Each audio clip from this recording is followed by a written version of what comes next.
తెలంగాణలో మున్సిపల్ ఎన్నికలపై BJP focus పెట్టింది. ఇప్పటి నుంచి వ్యూహాత్మకంగా అడుగులు వేస్తోంది. ఈ క్రమంలోనే కేంద్ర మంత్రి బండి సంజయ్ కరీంనగర్ పార్టీ నేతలతో వరుస భేటీలు నిర్వహిస్తున్నారు. మేయర్ పీఠం దక్కించుకోవడమే లక్ష్యంగా పావులు కదుపుతున్నారు. కారు పార్టీపై వ్యతిరేకత ఉందని భావిస్తున్న కమలం పార్టీ నేతలు అదే కలిసొస్తుందన్న ఆశాభావంతో ఉన్నారా? కాంగ్రెస్లోని గ్రూపు రాజకీయాలు తమకు అనుకూలంగా మారతాయని అంచనా వేస్తున్నారా? కరీంనగర్లో ఉన్న వాస్తవ పరిస్థితి ఏంటి? Was this inside story?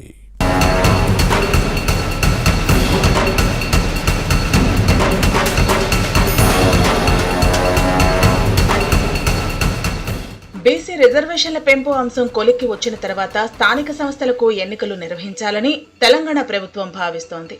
దీంతో అలర్ట్ అయిన కేంద్ర మంత్రి బండి సంజయ్ కరీంనగర్ మున్సిపల్ కార్పొరేషన్ పై ఫోకస్ పెట్టారు. అసెంబ్లీ ఎలక్షన్స్ లో 2014 నుంచి వరుసగా 3 సార్లు ఓడిపోయిన బండి సంజయ్ 2019, 2024లో లోక్సభకు ఎన్నికై హైకమాండ్ దృష్టిలో పడ్డారు. దీంతో కేంద్రంలో పరపతి పెరిగింది.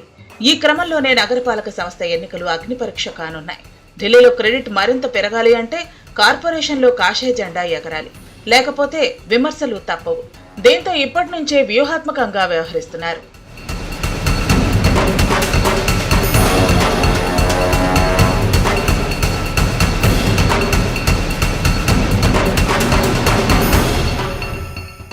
మున్సిపల్ ఎన్నికలు ఎప్పుడు జరిగినా ఎదుర్కొనేలా కమలం పార్టీ క్యాడర్ను రెడీ చేస్తున్నారు. బీజేపీ నేతలతో వరుస భేటీలు నిర్వహిస్తూ సమాయత్తం చేస్తున్నారు. ఇటీవల కొన్ని గ్రామాలు కరీంనగర్ మున్సిపల్ కార్పొరేషన్లో విలీనమయ్యాయి. దీంతో డివిజన్లు పెరిగే అవకాశం ఉంది. ప్రస్తుతం 60 ఉండగా మరో 6 పెరగొచ్చని భావిస్తున్నారు. దీంతో ప్రతి డివిజన్ పై ప్రత్యేక శ్రద్ధ పెట్టి ఇంటింటికి వెళ్లి ఓటర్లను కలవాలని పార్టీ నేతలకు దిశానిర్దేశం చేశారు బండి సంజయ్. తొలి విడత కొన్ని ఎంపిక చేసిన డివిజన్లలో దీన్ని అమలు చేయాలని నిర్ణయించారు. ఇదే సమయంలో ఎన్నికల్లో పోటీ చేసే బీజేపీ అభ్యర్థుల ఎంపికలో క్లీన్ ఇమేజ్ కు ప్రాధాన్యత ఇవ్వాలని నిర్ణయించారు.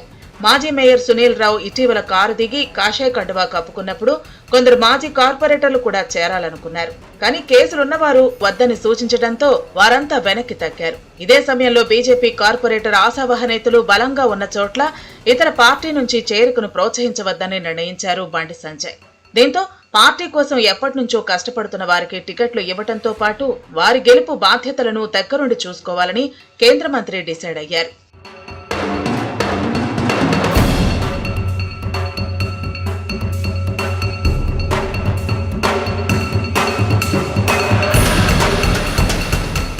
కరీంనగర్ మేయర్ పీఠాన్ని బీఆర్ఎస్ 2 సార్లు దక్కించుకుంది.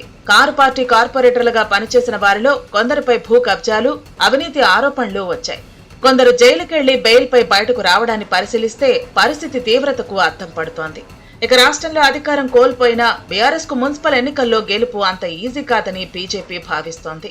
కరీంనగర్ కాంగ్రెస్ లో నేతల మధ్య సమన్వయం లేదని గుర్తించింది. గ్రూప్ రాజకీయాలతో హస్తం పార్టీ అస్తవ్యస్తంగా ఉందని అంచనా వేసింది. దీంతో మేయర్ పీఠం కైవసం చేసుకోవటం కత్తి మీద సాముగానే భావిస్తోంది.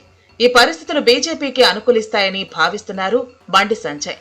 స్మార్ట్ సిటీకి కేంద్ర నిధులు ఇచ్చిన విషయాన్ని విస్తృతంగా ప్రజల్లోకి తీసుకెళ్లారు. కరీంనగర్ కార్పొరేషన్లో జెండా ఎగరేయటమే లక్ష్యంగా పావులు కదుపుతున్నారు. కేంద్ర మంత్రి వ్యూహం ఎలా వర్కౌట్ అవుతుందో చూడాలి.